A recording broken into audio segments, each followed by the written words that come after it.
Welcome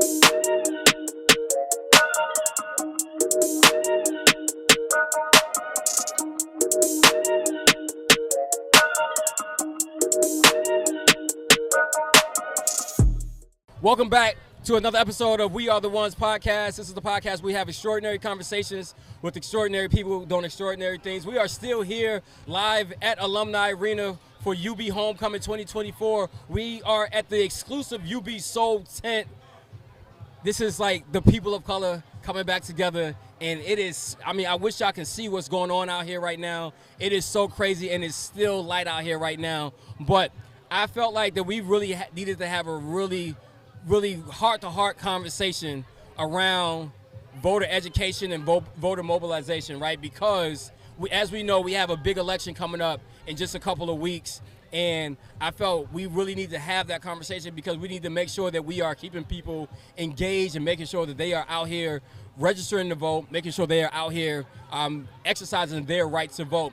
And I thought, I need somebody who I know can talk to this. I know who can get people out here and get them moving right now, get people engaged out here ready to go, ready to vote. So I'm so excited that I have my brother, Mr. Howard Johnson here. He is a former county legislator for District 1, and currently he is the deputy commissioner for the Erie County Board of Elections.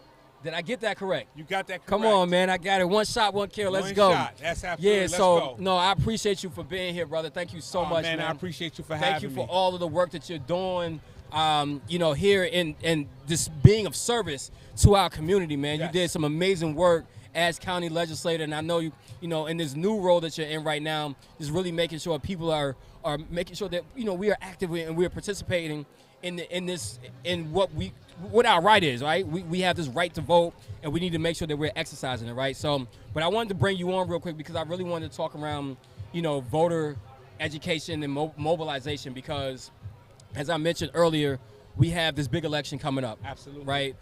We have this election. We have a national election. We also have local elections too, right? And I want to, we're going to talk about that shortly because I don't want people to kind of skim over that, because we have some very, very important elections, particularly here in the city of Buffalo with our school board and things like that. But we'll talk about that in a second. But I wanted to just kind of talk to you a bit because, we're here on campus. We want to make sure that, especially like these young people, right, are getting out here exercising their right to vote. So can you just explain why voter engagement is particularly critical for the 2024 election? It's critical because our freedoms is on the line, our way of life is on the line. If we get that other person in there that's from that other party, it could be dangerous. Yeah. It could be dangerous because they were already rolling back laws. If you just go back to how they dismantled Roe versus Wade, this is important. This is why these things are important because who represents you is important. Mm-hmm. Right now, we have to have somebody that represents our interests and represents the interests of all people, but mainly the interests of black folks. Yes. And I'll start I'll stop right there. But it's important, it's critical because our freedoms is on the line. What could possibly happen if we get that person in there will be detrimental to what happens for the rest of our lives. Yeah.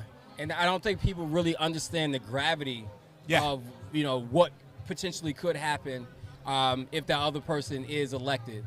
He's made it very clear himself on things he wanted to do. They have an agenda. They have this Project 2025 agenda, And it's real. And it's a very real thing. And there's a very real possibility that he could be elected as well.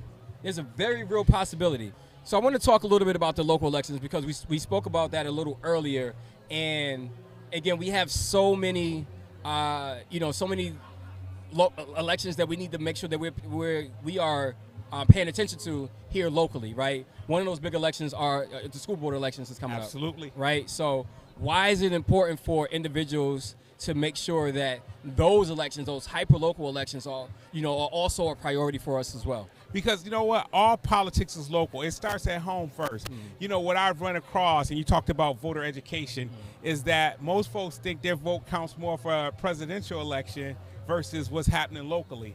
And sometimes it's not true, because if we look at New York State and how New York State's going to go, New York State is a blue state. So it's going to go, democratically.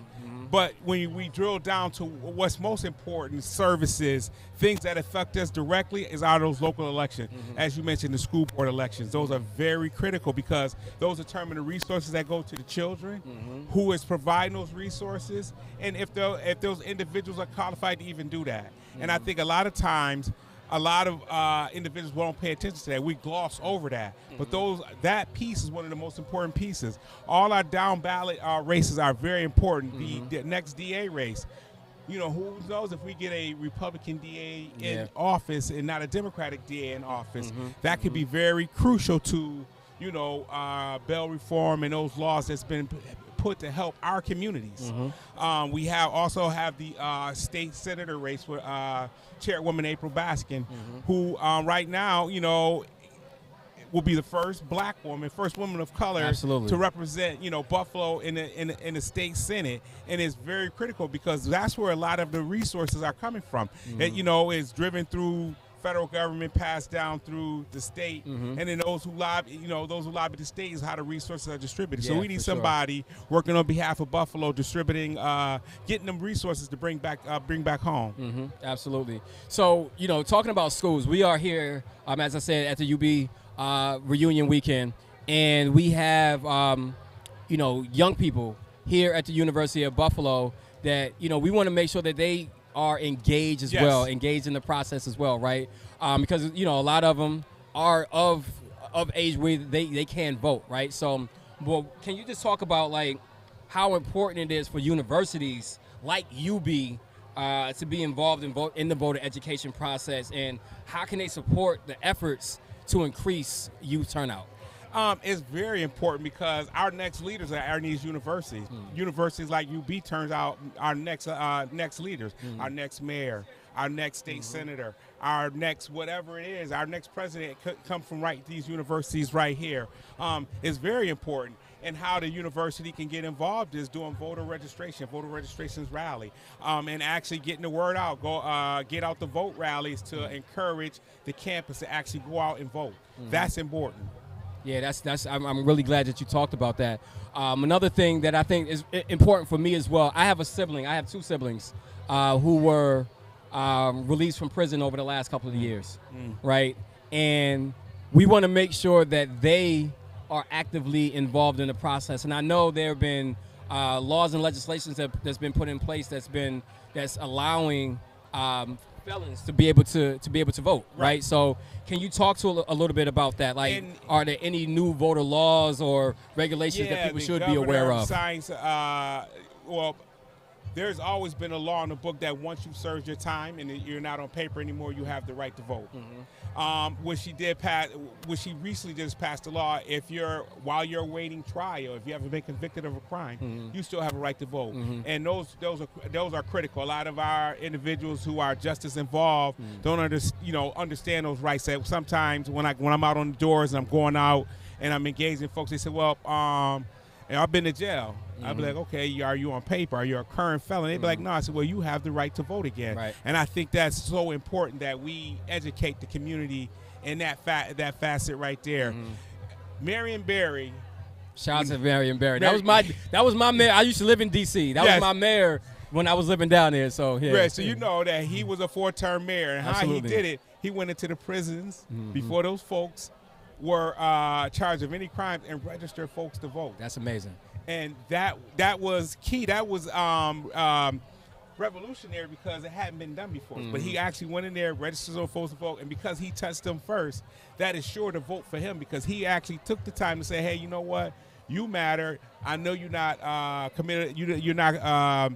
You haven't committed it. Well, I shouldn't say committed.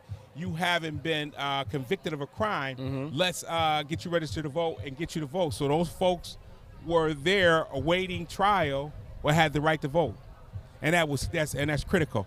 That's the essence of why it's so critical, because every vote matters. Every vote matters in all elections. Every vote counts. Every vote counts, man. And I think we could put a pin in it right there, man, because we really need to make sure that people are exercising their right to vote. It is so critical, and again, not just in the national elections. You know, we have to be we have to be hyper local first. We have to be really vigilant about making sure that we are engaging people in that way, because there's so many things, you know, that people need to know about that has effects on them it affects in their everyday lives, right? Right. Yeah. And when you think about it, when you think about your services for homeowners, garbage, water, all those things that you pay for, those are determined by who's in office. Not nationally, but locally. Yes. Who your mayor is, who your council member is, who your legislator is, who your state senator is. Those are some of the small things that affect you daily. Your trash pickup, all those things right there. The president don't determine that. That's done locally, and a lot of folks don't understand it. And I always like to give a simple breakdown of why it's so important to vote. When you think about how services are determined, elected officials are going to move toward those who support them. So if you got streets, A, B, and C, and D, E, and F, if A, B, and C vote, and D, E, and F don't, where do you think the service is going to be concentrated at? Absolutely. To the street staff, to the streets that vote. Absolutely. Because I know you affect me in office. So in essence, that in a nutshell, that's a simple way to put it. Services are determined by who votes. Yeah, that's a fact. That's a fact, man. Listen, I thank you so much for being here. So as we wrap up, it's certain things that I want people to be aware of, particularly people here in New York State, right? Early voting starts soon. Right? October 26th. The first day of early voting is next Saturday, October 26th. Just talk real quick, just the importance around getting out and voting early as well. Well, what we anticipate is lines. There are going to be lines at the polling location. We're anticipating those lines. So as opposed to waiting to November 5th, we said, hey, the governor passed a law, said 10 days before we can do early voting, and it's been done in other states, and it's been proven to be effective, and it gets more people out to vote. Now the Republicans will rather have us not be getting out the vote. The Republicans would rather say, hey, look, you know what? Let's keep it as quiet as possible. Let's not make any noise around it. But, that early vote is going to make some noise. It's going to remind people to get out and vote. And that is critical, because we want to get as many folks in as possible. There's going to be a couple of rallies that's happening October 26th. Okay. Souls to the polls at the Delavan Grider Community Center. Nice. October 27th, a motorcade from WUFO to St. Bridget's Columbia Church, and they're going to do a big rally. And what we want to do is encourage folks to actually get out, early vote, and also vote, participate. Yeah, for sure. Now, is it if people aren't registered to vote, is it too late for them to register to vote? Nope. The last day to register to vote is also October 26th. October 26th. So you guys make sure, if you're not registered to vote, October 26th is the last day to register to vote. Make sure you're getting out here, exercising that right to vote, and make your voice heard. It's so much is at stake for this upcoming election, and we need to make sure that we are exercising that right. So, Howard, man, thank you so much, brother. Man, I appreciate you. Thank you for doing and this thank you for having me. And I want to encourage everybody, please get out and vote. Yeah. Your vote matters. Your vote matters. So thank you again for tuning in to another episode of We Are the Ones podcast. Make sure you follow us across all streaming platforms, including Apple Podcasts, iHeart, Spotify, everywhere you listen to your podcast. Make sure you like, comment, and subscribe on YouTube, and follow us across all of the streaming platforms. And remember, keep winning on purpose, because you are the one that we have been waiting for. Let's go.